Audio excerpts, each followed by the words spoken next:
Hai, welcome to Borak bareng Amila. Now I'll always be here, I won't ever run. Hai, selamat datang, selamat menikmati ya. Semoga menikmati Borak bareng Amila. This is my first video ya. Tentang apa sih Borak bareng Amila itu? Sebagai introduction ya, perkenalan, gue adalah mama-mama ya, mama-mama live. Jadi of course kita bakal ngebahas sedikit mama-mama live, K-popan karena gue K-popers banget gitu kan. Abis itu bahas traveling dan mental health. Kenapa? Soalnya lagi kayak booming banget mental health gitu. Ngomongin mental health nih ya, mama-mama itu rentan banget loh kena mental health ya. Gampang banget kena mental health. Dan itu udah ada penelitiannya gitu kan. Udah lu kalau nyari-nyari adalah mama-mama rentan terkena mental health gitu. Ada banyak. Lu coba aja googling pasti nemu. Nah, kenapa sih kok bisa mama-mama kayak kita nih, kita teman-temanku, cintaku, kok gampang banget sih kena mental health? Sebenarnya wajar sih ya. Kenapa nih? Soalnya ketika kita beralih dari single tuh nggak single, itu tuh ada perubahan yang drastis. Apalagi ketika kita sudah memiliki anak. Walaupun nih udah belajar, nanti punya anak A, B, C, D, ntar begini-begini ilmunya. Aduh, kenyataan itu lebih kejam sayang. Kenyataan itu lebih kejam. Kita nggak bisa mengimplementasikan apa yang kita pelajari itu begitu aja ke anaknya. Karena anak kan beda-beda juga ya. Belum kondisi dan situasinya. Itu kayak bener-bener diputer balik dan waktunya cepat. Kita harus belajar, kita harus adaptasi dan wow, stressful. Makanya itu kenapa sih mama-mama tuh rentan banget kena yang namanya mental health. Sebelum itu sebenarnya cara supaya kita bisa menghandle supaya kita nggak kena itu yang namanya mental health, kita sendiri tuh harus menghilangkan trauma-trauma masa lalu ya. Trauma-trauma iya, trauma yang gimana ya, mungkin masa kecil kita dididiknya keras gitu kan, jadinya kayak ada luka hati, luka batin, terus takutnya dilimpahkan ke anak gitu. Jadi jangan, kan kita nggak mau ya anak kita tuh kayak kita yang dulu yang duh, pasti mama-mama teman-teman lu pada mikir gue nggak mau nih anak gue kayak gini nih, ya kan, pasti tuh adalah terbersit pemikiran seperti itu. Wajar dan manusiawi banget. Dan karena itu kita harus banget memutuskan itu yang namanya trauma. Pertama, love yourself.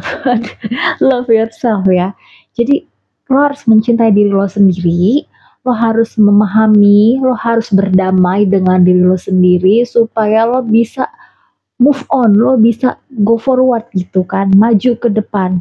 Ini anak gue mau diapain gitu, tahu gue bahagia, anak gue pasti bahagia. Gue tidak bahagia, anak gue pun ngerasa tidak bahagia ya.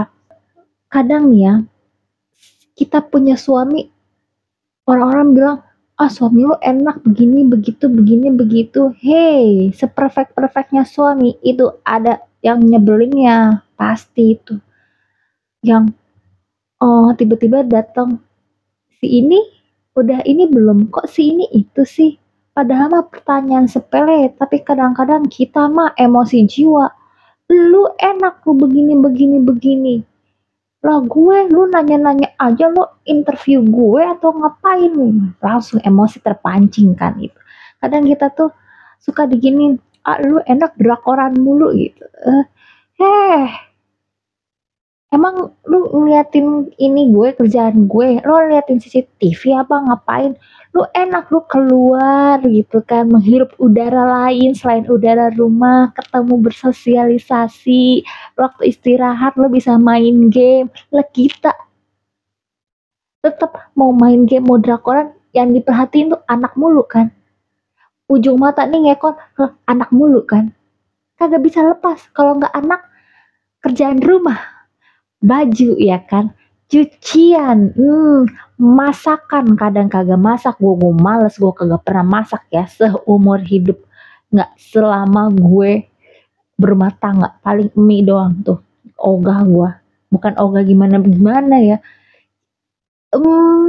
Pertama suami gue pinter masak, jadi kayaknya kalau gue menyajikan masakan itu dia komen tuh adanya gue menghindar supaya nggak sakit hati ya, mendingan yang damai-damai aja selama suami nggak komplain kan, saya nggak apa-apa ya kan. Terus gimana nih, selain kita yang awal kan kita harus memutuskan trauma masa lalu tuh.